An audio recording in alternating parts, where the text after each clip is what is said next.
വാഹനാപകടത്തിൽ എയർബാഗ് പ്രവർത്തിക്കാതിരുന്നതിനാൽ ഉപഭോക്താവിന് വാഹനത്തിന്റെ വില തിരിച്ചു നൽകാൻ മലപ്പുറം ജില്ലാ ഉപഭോക്തൃ കമ്മീഷൻ ഉത്തരവിട്ടു.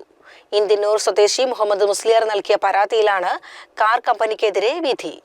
2021 ജൂൺ 30 പരാതിക്കാരന്റെ വാഹനം തിരൂരിൽ അപകടത്തിൽപ്പെട്ട് വാഹനത്തിന് കേടുപാടുണ്ടായി. യാത്രക്കാരന് ഗുരുതരമായി പരിക്കേൽക്കുകയും ചെയ്തു.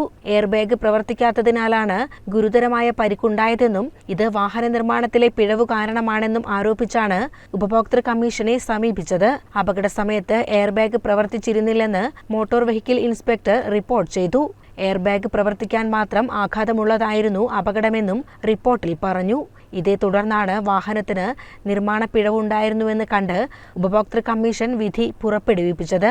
വാഹനത്തിന്റെ വിലയായ 4,35,854 രൂപ തിരിച്ചു നൽകുന്നതിനും കോടതി ചിലവായ 20,000 രൂപ നൽകുന്നതിനും കമ്മീഷൻ ഉത്തരവിട്ടു.